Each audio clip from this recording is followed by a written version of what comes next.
car. And before the investigation even began, the White House called it domestic terror. Witnesses and Minnesota officials called it murder. Now, by now, you've seen the many video angles of what happened here. And whether you think the shooting was justified, the Trump administration wants you to think two things. The first, it doesn't matter. The precedent here is very simple. You have a federal law enforcement official engaging in federal law enforcement action. That's a federal issue. That guy is protected by absolute immunity. The second thing, obey or die. The bottom line is this: when a federal officer gives you instructions, you abide by them, and then you get to keep your life. And her death is tragic, but at the end of the day, it was completely avoidable if she would have simply followed the commands of the ICE agents. Now, the tragedy in Minneapolis is providing a framework for this administration, not to reflect on the fraying relationship between law enforcement and the public, but to take an even harder line, just as they're preparing to send even more agents into American streets. And as we think about where we go from here, I do think that that is the most scary part of this whole thing, is that rather than asking the question, is this really sustainable? And not just the horrible shooting this week, but scenes of ICE officers outside of a high school in confrontations with high school students and administrators, scenes of federal officers using chemical irritants as crowd control on an almost daily basis. Can we continue like this as a country? And will the Trump administration do anything to tamp down the tensions right now? Well, there's been no indication that they will do anything to tamp down the. As far as sustainable, is our nation sustainable pertaining to seeing all the fraud and all the waste going on? That I just got to finding out that CNN had some analyst on there that claimed that we was losing something like over $100 and something million an hour because of fraud and waste.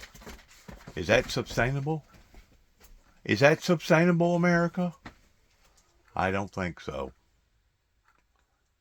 What's going on right now under the scene since COVID hit is a disgrace.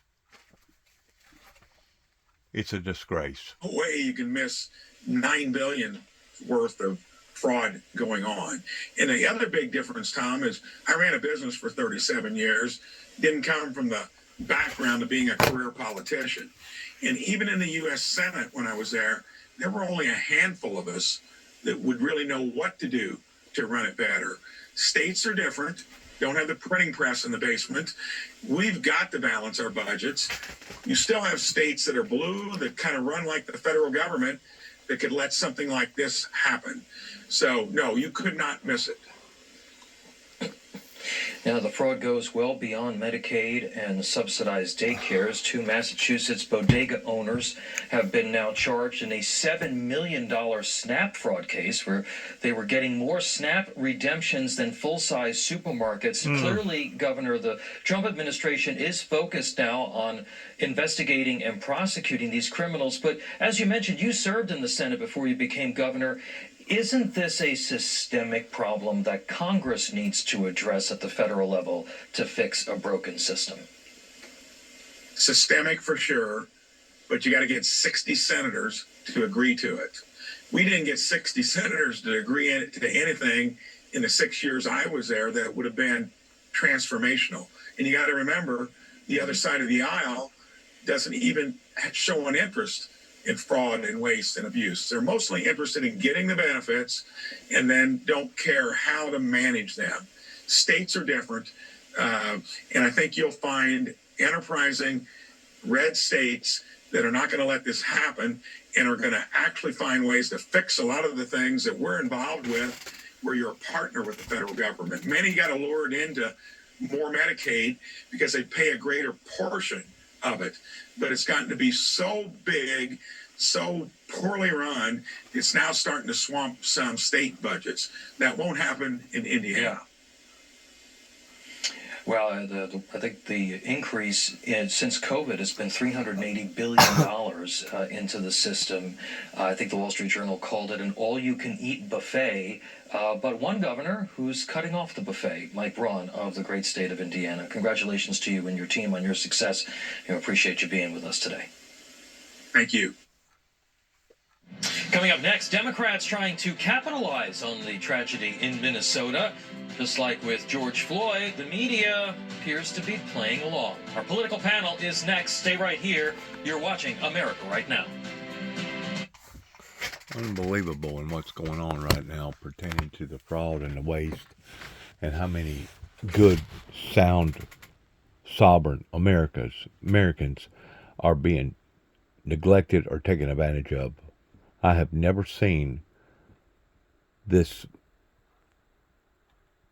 great nation being taken advantage of the way that it is right now in my whole life. In my whole life, I've never seen this. But we're seeing it today, ain't we? The will of the American people. We all voted in representatives who made those laws. And so to your point, there is an organized effort. We're getting a lot more information about the international, the funding, all of the components that are showing us, wait a minute, this is not an isolated thing in Minneapolis. This is a great threat to the democracy of the United States. Yeah, former Special Agent Tim Miller, really appreciate your time. I think we're going to expand on a little bit of what you were saying there. We greatly appreciate it. Thank you. We are learning some new details about ICE Watch. That is a network across the country that claims to be legal observers of ICE operations. But here's what DHS sources tell us. ICE Watch aims to monitor, track, interfere, and oppose ongoing federal immigration enforcement operations. The group is present in multiple sanctuary cities across the country. It is linked to multiple confrontations with federal agents throughout the country and allegedly involved in numerous instances of activists ramming agents with their cars. Renee Nicole Good was allegedly part of that group, which has no formal leadership. Federal authorities are now looking into those networks to determine who is funding them and who's training them. Joining me now to talk about this is Jeffrey Halstead, Genesis spokesman and a former Fort Worth, Texas, chief of police. Thank you so much for being with us this morning. Greatly appreciate it. You're welcome. Good morning. Good morning to you. This is a really tough topic for people across the nation that are looking at the videos and coming out of this with very different perspectives, and politicians coming out with very different perspectives. But when it comes to these organizations like ICE Watch, which exist in many different forms across the country, ICE Watch itself across the country, but other similar organizations as well that operate in similar ways but under different names, your thoughts on the challenges that they pose, particularly when it comes to aggressive tactics like including vehicles in their activities? Well, I've had a lot of experience trying to work with these groups. If you remember, in the early 1990s, community-based policing was all across America, and it was very successful, very productive. And as a field force commander, I would actually meet with protest groups, Cop Watch and other affiliated groups, and work on their legal capacity to work with us, march, protest, and do it peacefully. I think that's gone away with this political divisiveness we see around the U.S. And now these groups don't want to work with law enforcement, communicate, collaborate, share information, or learn. As chief, it was very, very important that I would get activists into the academy and show them how we train on use of force. They became better informed activists, and they really became partners with us so that they could protest peacefully, we could do our job safely, and we had relationships that worked.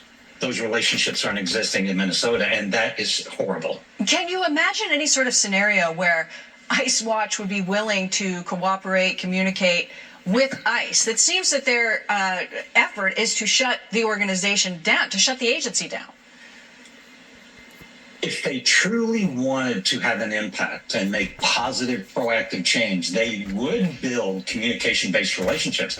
I know this because we built a platform that allows law enforcement to collaborate and share sensitive information in an encrypted portal legally with these protest groups. And those agencies that do that don't have these issues. So ICE Watch could work effectively with ICE. We have a very steep hill to climb to start making this relationship work. But there's avenues for them to do this successfully and start making proactive change that keeps their members safe. You know, one more question. There are a lot of people that might want to be part of an organization like Ice Watch, but they're part of a different organization, an organization that perhaps has a different name for what they call the people that are tracking ICE out on the streets. And Ice Watch was using terms like legal observer. I've heard verifiers used before. Some organizations say, you know, we go, we take pictures, we stand back at least 7 feet, we let the agents know that we're there. But what about the training of people that are really going into dangerous situations where you don't know who's being arrested, you don't know where the situation will go, and you're standing 7 feet away, 10 feet away, shouting things at officers? Your thoughts on any sort of training that might be happening with these organizations? This is what Biden has created, and various administrations before Biden. This is what you've done. You've created total chaos in our great nation. People sort of thought before they spoke. He does have a point. Let's dig into this with former Deputy White House Staff Secretary to President Bill Clinton, David Goodfriend, and joining me on set, former New York Congresswoman and board member of the Independent Women's Forum, Nan Hayworth, and visiting fellow at the Independent Women's Forum, Taylor Hathorn. David, let's get a little bit more of a picture of what the vice president was talking about. Watch this. I think the reality is that for centuries, and it was totally avoidable. To ICE, get the out of Minneapolis. Now somebody is dead. That's on you. The message from this administration is clear. Only they determine the truth. And when their forces come to your city, obey or die. And if you die, you clearly didn't obey. And as for the claim, you know, that Kristi Noem made that this woman was a domestic terrorist, I mean, it's ridiculous. I mean, she was just an ordinary woman who with a 6-year-old kid in an SUV, and I mean, the domestic terrorists are ICE. Now, David, do you think that, and I want to talk about Fry and Waltz. We'll leave George Conway. That's serious. But Fry and Waltz and some of the other Democrats, do you think that they were responsible in the way that they communicated about this incident? Somebody's going to be responsible for causing an uprising in this great nation because of all this chaos, all the confusion. They were reflecting the emotions of their voters. I think their elected officials are not going to say things that they think their voters would disagree with. But here's what I'm trying to do, and maybe you can help me with this. We as a nation clearly see the same video 2 completely different ways. And I've tried to put myself in the shoes of my friends who are conservatives who see it differently from me. And here's what I've tried to imagine. Can you imagine if on January 6th, 2021, when Capitol police officers really did fear for their lives, what if they'd shot people in the face? Well, they did. I mean, they shot one. They did shoot one woman. They shot one. What if they sprayed the entire crowd? But that's not what we're talking about here. Well, it is, because it's not. People like me would have. Well, may I finish? I just want to finish. Yeah, go ahead. I'll say this and then I'll get out of the way. People like me, with my political views, could have very easily said, well, if you storm the Capitol and threaten police, you're going to get shot. Just as people are saying now, well, if you turn your car towards a police officer, you're going to get shot. You're not necessarily wrong about that. You're not wrong about that, David. You're not wrong about that, right? But if you're an elected official and you're the governor and you're saying we are now at war with the federal government, federal law enforcement agents are the enemy. They're stormtroopers. They are, they are at war with our people. I think that goes way too far when they hadn't actually seen all the different vantage points or done the evaluation. And this was not a soccer mom. This was a trained activist. Nan, I want to come to you on this. Yeah. What really gets me about these 2 women is that they were trained activists. They were part of a large ecosystem of radical activists that are funded by the left, not normal soccer moms. They chose to be there and put themselves in a situation where they were antagonizing. She said, come at me, big boy, right? Drive, baby, drive, when the guy was literally in front. They prioritize that over over their children, their responsibility to their kids. Are you concerned about the radicalization of women by that left-wing ecosystem? I am, and certainly we know that statistically, women who describe themselves as so-called liberal, I don't use that term to describe the left, but women who espouse the left politically tend to rate the most distressed emotionally, to self-describe as having mental illness to an unusual degree relative to the rest of the population. So there is a deeply troubling phenomenon going on among women. And some have suggested that part of it is because they don't have the same focus that they used to so intensely and protectively on, say, raising families, even though these Renee Good did have children. I don't know, but I do know that they are highly susceptible to manipulation, and that is what we see here, and you have to hold the people who manipulate responsible as well. All right, I need to pivot, but I think that both of you make very excellent points. If you're going to do something that's against the law and you're going to threaten law enforcement, expect consequences. Expect them. And I mean, this is the American way. I mean, it's what I was taught when I was a kid, and that goes regardless of what end of the political spectrum you are on. Taylor, I want to pivot. We used to talk about Sex in the City all the time. Now we're talking about Marks in the City. New York's tenant czar dropped a gem designed to make only a Mamdani smile. Watch this. I think the reality is that for centuries we've really treated property as an individualized good and not a collective good, and we are going to transitioning to treating it as a collective good and towards a model of shared equity will require that we think about it differently, and it will mean that families, especially white families, but some POC families who are homeowners as well, are going to have a different relationship to property than the one that we currently have. Different relationship to property, Taylor.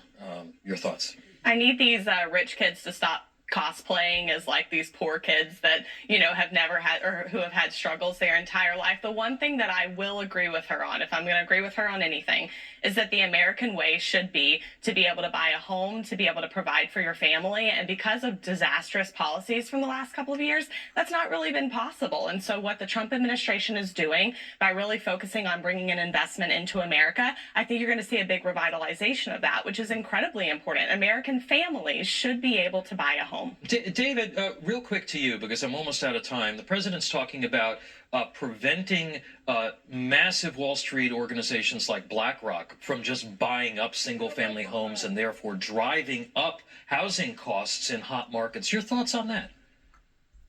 Yeah, it's a step in the right direction, because if you'll recall, after the 2008 financial crisis, when people lost their homes, they were bought up en masse by large funds that then really served to inflate prices for housing. We have a housing affordability crisis in this country.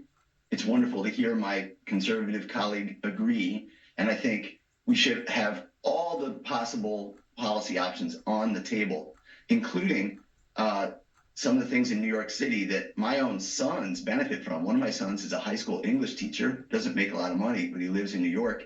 He relies on rent stabilization. Another son is a tech bro, and he would have to also relies on rent stabilization. That tells me that the market is skewed, because young people, precisely like my friend just said, young people should be able to aspire to buy a house or at least afford the land. Yeah. And I think all the options you also have to look at what state and city policies and costs are as well in all of that, not just federal policy. David Goodfriend, thank you very much. Always appreciate you being here and seeing you. And Nan and Taylor, stick around. We're going to see you in just a little bit. Thanks, guys. Up next, New Yorkers' safety at risk amid their new mayor's social experiments. We're going to discuss policing and crime in the Big Apple under socialist Zohran Mamdani, the head of one of the biggest NYPD. Just total chaos everywhere you look. Unbelievable in what's going on right now to our great nation being torn apart because of one problem versus another. It's sad. It is so, so sad. And getting no airtime for it. It is the Really? extreme Really? conservative fundamentalists of all the world's religions that are causing all the violence, oppressing all the women, being mean to all the gay folks, and having authoritarian rule that makes a I mockery think of we've their own gotten sidetracked. I think Okay, we've all gotten right, very Hal, sidetracked. you were gonna jump. I in and liken say something. Sharia law to Scalia law. Let's Yes, get I back do. to the topic, which is not religious doctrine. Look, It's hypocrisy. if we want to talk about Greenland, let's get back to Greenland. Look, we took over Greenland during World War II. Did people realize that? To help them. Not to help them, no. Not For strip their defense. resources. It wasn't to help them, it was to help us. Well, the Okay? It was to Nazis, fit- at the first- Nazis were going to take it. It's to We're gonna defend take the it. land because we needed that as a base of operation. Okay. Right. The Monroe Doctrine is. So we're allowed to take their resources. It's not about taking it, but the Monroe Doctrine, as was clearly stated, is we have preference in this hemisphere to Not do for things. But it doesn't. No, it's not about I mean, pillage. the It's not Monroe pillage. What is there to Doctrine. pillage in Greenland? But hold on a second. The Monroe What's up, Doctrine. Bo? Why do you think they want The Greenland? Monroe We Doctrine want Greenland because opposes we need it as foreign. defense, as for Hold on a defense of the second. Arctic. The Monroe Doctrine. I think we're kind of getting tied up here. It opposes foreign incursions, even in our own hemisphere. It doesn't say we can just run around and take over whatever governments That's or the Hitler countries we Doctrine. want. That's actually not at all what the Monroe Doctrine says. And the incursions are happening right off the coast of Greenland with Russian subs. Look, Denmark can't defend anything. We all know that, right? They cannot defend That's why Greenland we if have they NATO. needed to. Well, We're NATO. I do want to play. Let me play real quick. Let me just Don't play get what to Donald take Trump stuff, said We're gonna on buy it. Friday. Vote for it or we're going to buy it. Let me just play what Donald Trump said on Friday about what he wants to do with Greenland. I'm not talking about money for Greenland yet. I might talk about that. But right now, we are going to do something on Greenland, whether they like it or not, because if we don't do it, Russia or China will take over Greenland, and we're not going to have Russia or China as a neighbor. I would like to make a deal, the easy way, but if we don't do it the easy way, we're going to do it the hard way. Violence.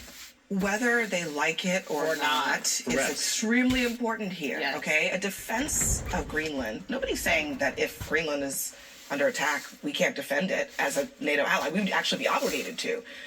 What he is talking about is taking it, whether they like it or not. Yeah, I believe Trump at his word because when he says something, he actually does it.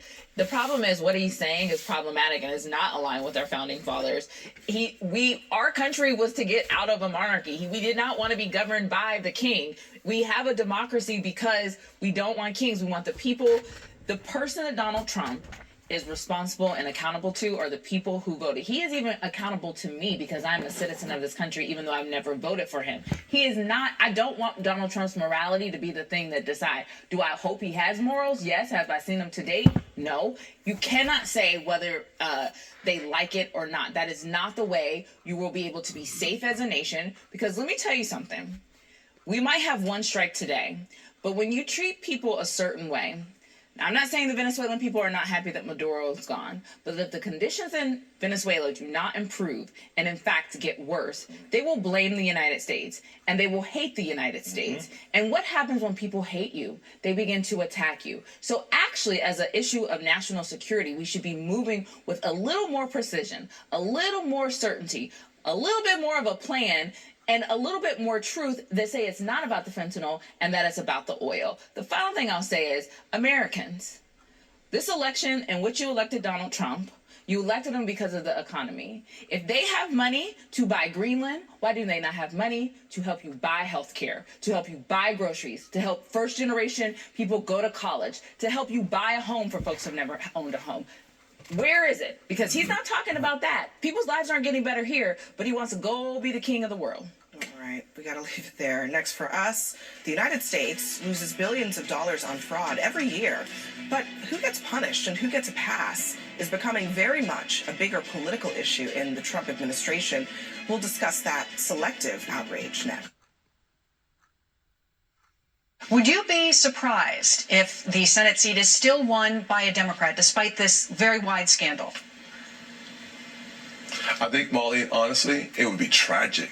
I would be not only surprised, but depressed. We have real strong candidates leading the way in Minnesota, but 9 out of 10 voters suggest that this issue, this specific issue, will weigh heavily on their minds and could shift them to the right. That's great news. And frankly, Molly, CNN just had somebody on their program saying that the American tax-paying people lose on average over $100 million an hour because of fraud and waste all over our great nation.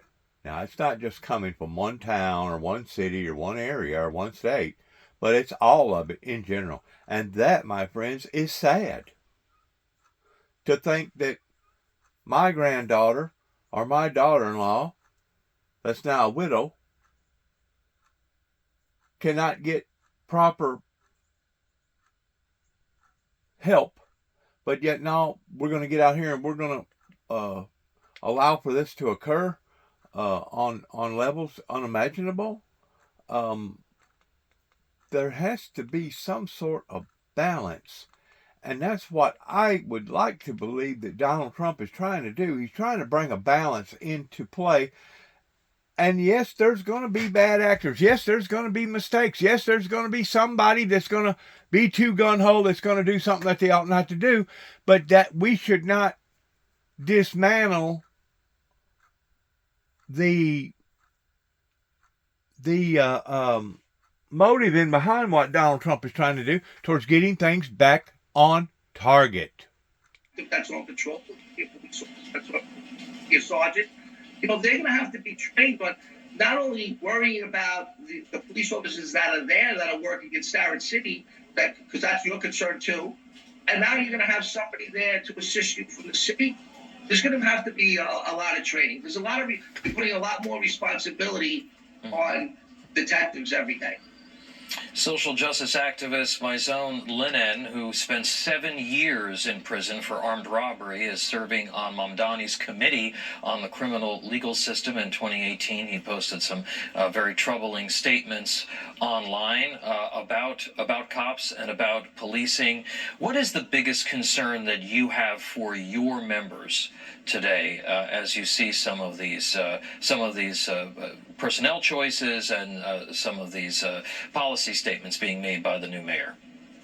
You know, we've not seen anything out there yet. You know, but my concern is that we're all basically talking, interacting with the other unions itself, whether it's the sergeants, the lieutenants, or the police officers, or the captains. You know, speaking about our concerns, and we do get together so often and speak about some of the things that, whether it's on a phone or it's in a meeting, on what we're concerned about with policing in New York City, what we're going to end up taking on. You know, New York City police officers, the number one thing is stress. And, you know, they come to work every day. They don't know if they're coming home or they're not coming home. That's right. They have a job to do.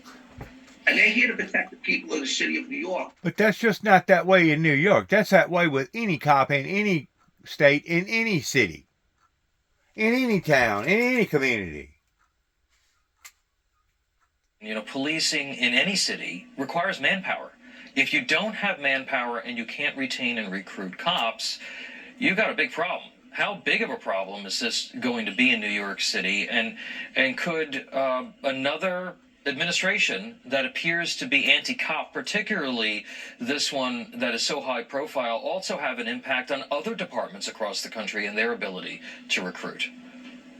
Well, it's going to be a huge problem in recruitment. You know, if you don't believe in the police, why would somebody want to come to work here? If the leader of New York City does not believe in policing and what we do every day, why would you take this job?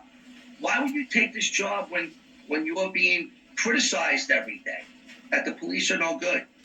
I mean, we need to work together. And some of the politicians out there, what I've been hearing lately, the last day or two, they're attacking the police again. Yeah. You need to stop attacking the police. They have a job to do. They have a tough job to do every day. This will solely focus on fraud. And the president suspended billions of dollars of social services in 5 blue states, even though fraud is obviously rampant in all states, red and blue. But Donald Trump's tough talk on fraud is contradicted by his actions. He has pardoned many fraudsters, from George Santos to a crypto king, and some of these pardons mean that the victims of these frauds will not get any restitution. In fact, the Justice Department is backing away from prosecuting white-collar crime altogether, including bribery and money laundering. So, as with everything, whether it's FEMA funds or funds for highways, partisanship rules the day in this case when we know fraud's a problem. Fraud's a problem across the board. But Trump is pardoning some fraudsters and then going after blue states. Well, look, I think if there's Republicans committing fraud, which I'm sure there are out there, they should be prosecuted. Well, Biden pardoned more people than... The same way with a bad cop. If the cop is bad and he's deliberately taking advantage of his powers and he deliberately does something wrong, he should not be pardoned. He should face the piper regarding what that he or she has done. There has to be some sort of order within our order, and if not, it's disorder, and disorder causes chaos, and that's what we're at the brink of breaking into, is total chaos, and whenever that happens, there'll be an uprising. And I tend to wonder that there's certain people that actually are doing all this, are allowing for this to get this far out of hand, hoping that there'll be an uprising. Well, you're at the brink of it. You're at the brink of seeing an uprising. Another civil war here in the United States. And if that's what you want, continue to stay on the same path that you're on, because that's what you're going to get. And it's not going to be a pretty scene. It wasn't a pretty scene of the first American Civil War, and I promise you it will not be a pretty scene if it leads into another uprising, another civil war. This great nation has suffered enough. We have seen enough bloodshed in our communities and in our streets. How come we cannot orderly come together in saying this is the set of rules, regardless whether you're tall, regardless whether you're short, regardless whether you're white or black, regardless whether you're educated or non-educated. This is the set of rules, and this is what we're going to go by pertaining to our standards. Now, let me ask you another question pertaining to chaos. How chaotic would the heavenly kingdom be if God kept changing his 10 commandments? One day we're going to go by this set of rules, and tomorrow we're going to go by this set of rules. How chaotic would the heavenly kingdom be pertaining to the rule of God? It would be astronomically chaotic. That's why God don't change his rules. That's why the commandments of God is the same today as he was 4,000 years ago whenever he first established those rules with Moses on the hill. This is all the work of the devil right now that we're witnessing unfolding right in front of our very eyes. And my friends, if we don't have enough intellect to work these problems out in a peaceful manner, it's only going to grow and grown here. Worse. You can see behind me, more people are starting to gather. And there was actually a brief tense scene as those members of Congress tried to enter into this facility. Our understanding is we don't know for sure if they were brought into it, but they were at least escorted onto the property by police. And we are waiting to see them come back, and we're expecting to hear from them once they leave this facility and just get an idea of what they've learned. But that's the scene on the ground here. I'm going to say this to me. Okay, there's a reason why that there's 4 different books illustrating the walk and the talk and the existences of the Lord Jesus Christ, because they claim that at any given day you can have 4, 5, 6 people witness an accident on a street corner somewhere, and every one of them will come to the same conclusion that, yeah, there was an accident. But if you really get down to the down and dirty and the greedy, you'll find out that each one of them has a bit of differences in what they seen and how they seen it. Once more, beauty is in the eyes of the beholder. It's not what you're looking at, but how that you're looking at it. One man's trash is another man's treasure. You have to understand we're dealing with human concepts here. And from the way that I seen it, on all angles, the guy purposely was trying to stop the girl from moving, because he'd done already reached a level, obviously, with the cops, that great concern was regarding a rebellion. if you'll take notice to the lady that did in fact break the ethnic rule towards not obeying the cops, she never attempted to turn the automobile steering wheel to the left and purposely trying to run that officer over. Now that's just from what I seen. You can take it for what you think it is, because obviously different people's going to see things in different ways. But from what I could tell, let's say the woman didn't get shot. Let's use this as a illustration. Let's say the woman did not get shot, and let's say she hit the cop and injured the police officer. What's going to happen in the event of all that? Well, odds are she's going to be arrested, and they're going to try to get her for reckless endangerment or something like that. Was it intentional reckless endangerment to the extent of her taking off and trying to avoid the situation that was going on? In that aspect, yes, it was. Was it reckless endangerment towards her purposely trying to turn the wheel to the left and run over that individual premeditatively so that she could either do bodily harm or death to that individual? The answer to that question would be no, because she did not turn the wheel. She did not attempt towards purposely targeting that individual with her automobile. Just so happens she got emotional. She was trying to get out of the situation, and she went ahead and gunned the motor on the vehicle. Just so happens the cop was barely on the corner there, on the edge of the vehicle, that made it look like that he had been strucken. But in reality, was he really strucken? Because the police officer knows that that automobile can be a lethal weapon, and they're trained to know to stay out of the front of a running automobile. He violated his own ethnic teaching or his own ethnic rules by standing in front of the vehicle like he was going to be able to have the power over the power of the automobile in case the automobile did want to become rebellious, a rebellion, and going and violating their principles or their rules. So it's really both parties' fault. It really is. It's both parties' fault. The fact that she did not yield to the command of the officer, but it's the officer's fault that he stood in front of the automobile to begin with, or was in the way of the automobile that was impeding his own life. Fortunately, the officer did not get harmed or hurt, but unfortunately, an individual shot her to death, killed her. Should that be looked upon as premeditated murder, or should it be looked upon as gross negligence? I don't know. I'm not the judge in all that. I just know that there was a reason why that we have 4 books illustrating the movement of Christ. Because you got 4 different outlooks of 4 different people that sees things a bit different than what the other person sees them or interprets them. Human beings are complex. Human beings can be very complex, depending upon the subject matter. And that was a close call.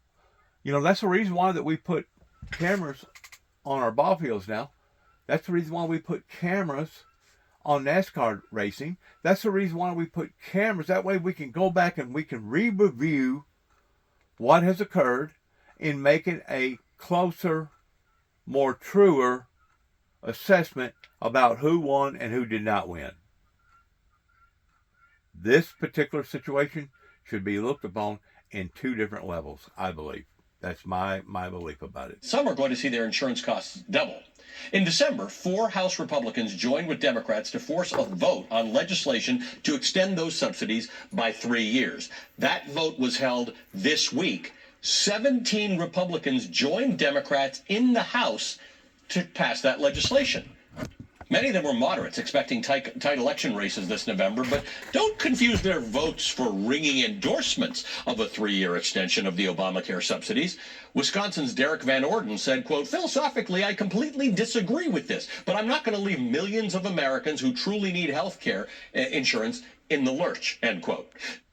There's no doubt fraud is a big factor in our country right now, since COVID, especially since COVID has hit.